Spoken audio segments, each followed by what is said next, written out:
Marcos Oliveira never imagined that the ordinary life he led could turn into a nightmare worthy of a horror film. App driver, 39 years old, married, dedicated father of a 6-year-old girl. He was neither a hero nor a villain. He was just an honest man who woke up early every day, faced the big city traffic with patience, and returned home with tiredness on his face, but a peaceful heart knowing he was doing everything right. He never had a police record, never got involved in trouble, nor walked dangerous paths. I lived in a modest neighborhood where everyone knew everyone and the children still played in the street. He liked this peaceful routine. He liked putting his daughter to sleep, listening to the muffled sound of the TV while his wife prepared dinner and dreaming in silence about a better life, not rich but stable. What Marcos didn't know is that the biggest nightmare of his life wouldn't come from a direct threat, from a declared enemy, or from his own mistake. He would not be betrayed by actions, but by appearances. A detail that no one would imagine, the very face. And while he lived his life normally, with no idea what was to come, the world around him began to transform. A sequence of violent crimes was making the city's headlines, and without knowing it, Marcos's face was already circulating on security networks, newspaper pages, and on the screens of people who had never met him, but who were about to judge him as the worst of criminals. If stories like this make you reflect on how anyone can be a victim of a system that only sees what it wants to see, then this is your time to act. Leave a like and subscribe to the channel, not only to strengthen this work, but to ensure that these truths continue to be told. Because today it was Marcos, tomorrow it could be someone you know. The city was on alert. The news was talking about nothing else. A sequence of brutal robberies, all with the same pattern, the same coldness, the same result. Terrified victims and a criminal who seemed to escape like a shadow. But what really scared was the face caught on the security cameras. It was clean, no scars, no tattoos, no hood. A common, familiar face that didn't attract attention. The image circulated in newspapers, in message groups, and on social media. People shared with fear, pointing out, "I've seen this guy around here." It was Marcos, or at least someone with his exact face. Meanwhile, Marcos followed his common routine, without suspecting that his appearance was being transformed, little by little, into the face of collective panic. He didn't know, but at that exact moment, as he was picking up passengers and taking people to their destinations, he was being recognized by witnesses who swore they had seen that same face running away from a crime with a gun in his hand and eyes of hatred. An ordinary face that would become, for many, the face of fear. It was in the early hours of a random Thursday that Marcos Oliveira's world turned to ashes. The doorbell rang violently, as if announcing the end of everything. Still half drowsy in his pajamas and barefoot, he opened the door without imagining that, in seconds, his life would be crushed by something he could never have predicted.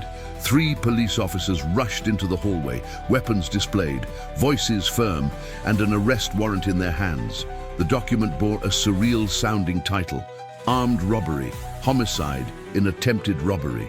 Marcos was paralyzed. His wife came running, scared, with their little daughter in her lap, the wide eyes of someone who doesn't understand why life is falling apart at 3 a.m. Marcos tried to say that there was a mistake, that he never raised his hand against anyone, that night he didn't even leave the house, but no one wanted to listen. One of the police officers said coldly, "Your face is in all the videos. We know it's you." And then the handcuffs, the metallic click that sealed his entry into a world he didn't know, one of injustice, one of abandonment, one of silent pain. He was placed in the police car amid screams from his wife, who begged for explanations, holding their daughter, who cried in childish despair without understanding why they were taking her father away.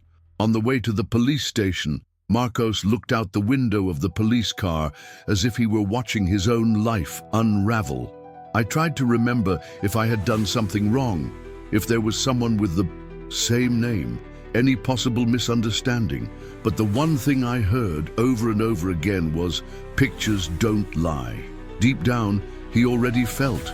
It didn't matter what he said. His face had already been judged. And what lay ahead would be a nightmare lasting years. A nightmare with a beginning, but no end date.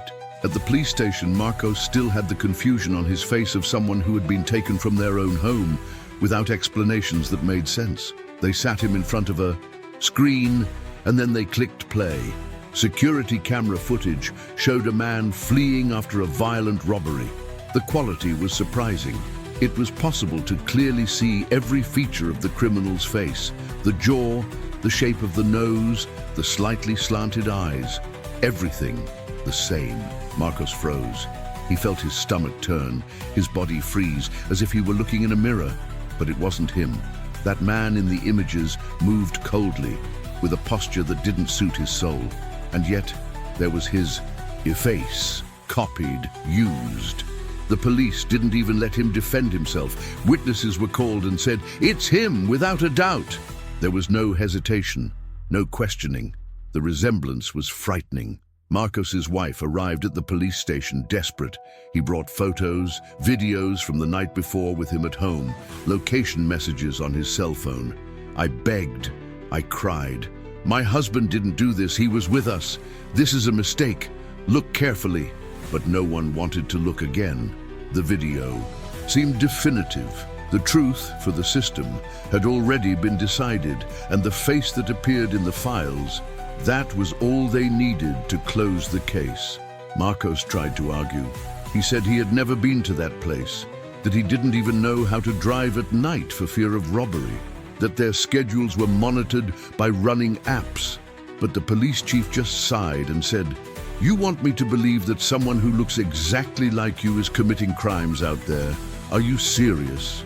The sarcastic laugh that came after the comment was more painful than the handcuffs, because there, at that exact moment, Marcos understood no one was interested in hearing the truth. They were just happy to have someone to blame, and he, even innocent, had the worst flaw in those files. The perfect face to be condemned. During the trial, Marcos could barely keep his gaze steady. Every word spoken in the courtroom sounded like a pre-written sentence, as if everyone there had already memorized the end of the story before it even began. The prosecution, with a firm and theatrical tone of voice, repeated incessantly, "The face doesn't lie. The video doesn't lie. It's here, clear as day." They ignored the fact that there was not a single fingerprint, not a single strand of hair, not a single drop of blood that linked Marcos to the crime scene. No witness saw him entering or leaving the scene with their own eyes outside of the recording. But that didn't matter, because that image, had already done all the dirty work for them. The defense, desperate, tried to explain that there were flaws, that no technology should replace the truth without question. They brought in facial recognition experts, tried to show inconsistencies in the journey times, but nothing had any effect. The jury looked at Marcos as if they were looking at a ghost of collective fear, a common man with a common appearance. And perhaps precisely for this reason, so easy to transform into a villain. When the judge asked if he would like to say anything before sentencing, Marcos simply replied, "I did not commit this crime, and one day you will find out." But the room remained silent. The sentence was quick, almost cruel. 28 years in prison, no right to immediate appeal. Marcos's wife's face fell into despair. The daughter's eyes in the audience seemed too confused to understand. A doomed father, a broken man, and all because someone, somewhere, decided to use a face that wasn't theirs to commit a crime. And justice, blinded by convenience, decided that the video was truer than reality. If this story moved you, if it made you question the extent of human error when we trust too much in what seems and ignore what is real, then leave a word in the comments that summarizes what you felt. Could it be injustice, revolt, or even fear? He writes, "Your voice matters, because as long as there is silence, there will be room for more condemnations like Marcos's." And maybe tomorrow, the face of the moment will be yours. Marcos entered the prison with handcuffs on his wrists and his soul in pieces. Every step through the cold, musty hallways was a cruel reminder of how wrong justice can go. He, an ordinary man, was thrown into a brutal world where the truth matters little. For the first few months, I could barely sleep. He heard threats, faced accusing looks, and was attacked by other prisoners who believed the story on television. Dangerous, cold, violent robber, but he had never even held a gun. Inside that cramped cell, Marcos lost his sense of time. He wrote letters that came back unanswered. The wife, suffocated by shame and social pressure, ended up asking for a divorce. The daughter, very young at the time, grew up hearing that her father was a criminal. The few friends who tried to help him in the beginning fell silent over the years. Marcos was a living ghost, an innocent man carrying the label of guilty, condemned not by evidence but by an image that said it all, and at the same time said nothing. And as he tried to maintain his sanity in the daily chaos of prison, a single question repeated like an echo inside his mind. How can anyone prove that he is innocent when even his own face has turned against him? It was in a discreet operation by the federal police that everything began to change. In another city, hundreds of kilometers away from the prison where Marcos was rotting in silence, a man was arrested in the act for a series of embezzlement scams. But what caught the investigators' attention were not just the crimes, but the laboratory set up inside his house. There, among shelves full of surgical materials, resins and silicone molds, the police found something that looked like something out of a movie. Dozens of hyper-realistic masks, each with a different face, but all frighteningly perfect. Hair implanted strand by strand, human expressions sculpted with precision, noses, wrinkles, skin, textures. Some even have details such as fake scars, freckles, and even moles. The faces were not random. They were the faces of ordinary people, people who probably never knew they had been cloned in silicone. The masks, according to the criminal, were ordered by scammers who wanted to circumvent facial recognition systems. But among them, there was one that made one of the investigators freeze. The face was familiar, extremely familiar. The expression, the look, the haircut, it was Marcos Oliveira's face. The same face that appeared on security cameras years before, the same face that condemned him. And there, in that stuffy room lit by a single hanging lamp, Marcos's destiny began, for the first time, to show signs that the truth, however slow it was, could still have a voice. Among all the dozens of faces that filled the shelves of the dark room where the forger worked, one of them paralyzed the investigation team. It was like facing Marcos in person, but without life. The mask, made of surgical silicone, showed every expression line, every detail of the skin, even a discreet scar that he had on his chin since childhood. It was identical, eerily identical. A perfect mold that could only have been made with access to extremely high-resolution images or facial scanning.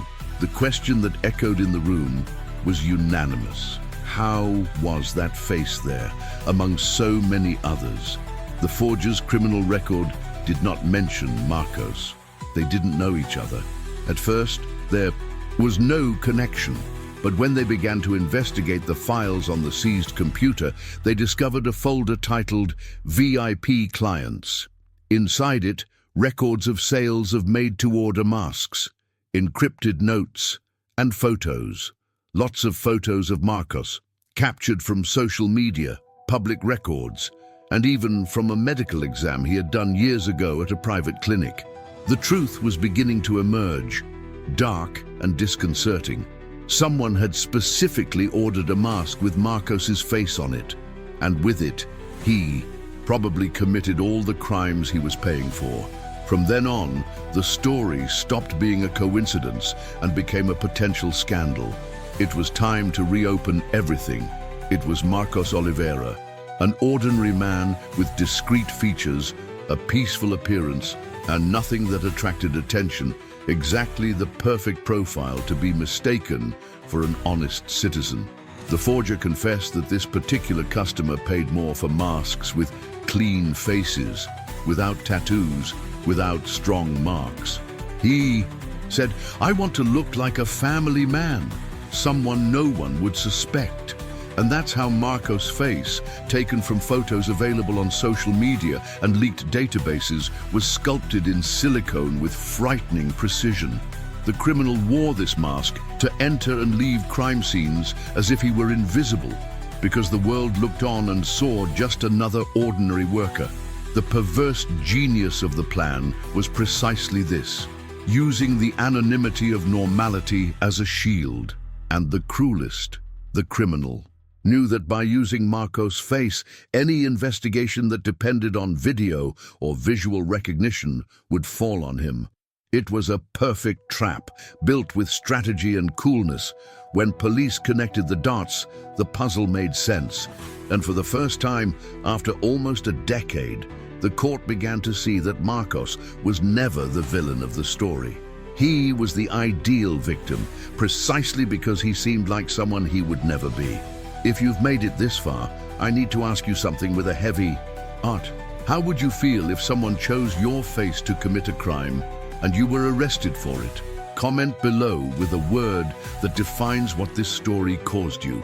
Could it be injustice, absurd, or even impotence? Your comment does not change Marcos's past, but it shows that he has not been forgotten, and that you also refuse to accept silence in the face of error. The news fell like a bomb in the corridors of the judicial system. A man had been unjustly arrested because someone wore a mask with his face on it, and no one had noticed. Marcos Oliveira's case was resumed not because of the state's regret, but because popular pressure became unsustainable. Miscarriage of justice lawyers, investigative journalists, and human rights activists came together to expose the absurdity. The mask was analyzed in the laboratory. Medical silicone structure molded with 3D technology based on public images available on the internet. Every detail, every expression line, every skin imperfection, everything is too faithful to be a coincidence. The press, which had previously judged and condemned him with sensationalist headlines, was now competing for interviews with experts, trying to reverse the narrative. Experts in facial biometrics gave shocking testimonies. With that level of precision, anyone could be turned into the villain of a crime. And what's worse, the technology was within the reach of criminals. Social media exploded with outrage.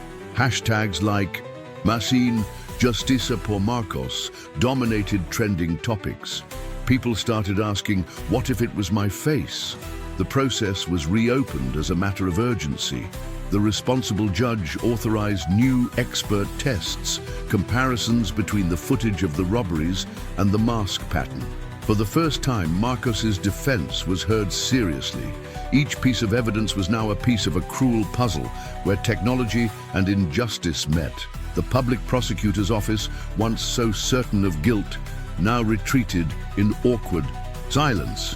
The courtroom, once the scene of his conviction, now became the scene of hope. But there was still a long way to go before the truth was officially accepted. Marcos, from his cell, watched the news on television in the common wing. His eyes, once dull with pain, now held a faint glow, not of relief but of resistance. After nearly a decade of unjust incarceration, something inside him still refused to give up. He knew that even if justice recognized his mistake, the marks he carried would never be erased. But at that moment, for the first time, the world seemed willing to hear his voice. When the prison gates opened, there was no TV camera waiting, no applause, no justice done signs, just silence. A silence that screamed everything the system never had the courage to admit. Marcos Oliveira, now with gray hair and hands calloused by time, crossed the exit with his body free, but his soul still imprisoned. 9 years, 9 daughters' birthdays seen from afar, 9 Christmases without hugs, 9 years of shame printed in newspapers that never went back. The freedom was signed on letterhead, delivered with the coldness of any protocol. No apology, no emotional repair, just the observation. Marcos Oliveira did not commit the crimes for which he was convicted. The state released him, like someone returning something that was never theirs. But his daughter was no longer waiting at the door. The wife had moved on with her life. The house where he lived now had another resident. The neighborhood, another routine. Marcos tried to smile when he saw the clear sky, but even the blue seemed paler. The sounds of the city, horns, footsteps, voices, seemed like too much noise for someone who had lived in silence for nearly a decade. Sitting on the park bench where he played with his young daughter, he was no longer the same man. I no longer knew how to laugh without guilt, how to trust without fear, how to love without carrying the weight of having been forgotten. Even in freedom, he carried invisible chains of trauma, of suspicious looks, of a pain that doesn't go away, even with time. Marcos was released, but the truth came too late. And time, no one gives it back. Marcos was not condemned for his actions. He was condemned by the illusion of an image, for having the perfect face for a crime he never committed. What destroyed him was not a weapon, nor a flimsy alibi. It was justice's blind trust in something that seemed irrefutable. The video, the recognition, visual certainty. But no one stopped to think about the absurdity that that face could be a mask, literally an accurate replica made to deceive. And now, the question that hangs in the air is scarier than the crime itself. What if it were you? What if someone, somewhere chose your face, your manner, your expression to commit the worst crime? How do you prove you are you when the world has already decided you are guilty? How do you fight an image that doesn't lie, but also doesn't tell the complete truth? Marcos's story exposes a deep wound. It shows that in times where appearance is worth more than the truth, any of us can be next, not because of who we are, but because of who we appear to be. And perhaps this is the greatest prison of all. If you felt a lump in your throat with this story, if you were outraged by what happened to Marcos, then you already understand that these stories are not just narratives, they are warnings. Leave your like and subscribe to the channel now. This isn't just a gesture, it's resistance. It's about giving visibility to those who never had a voice. And stay with me, because the next video reveals something that will challenge everything you believe about truth, justice, and identity.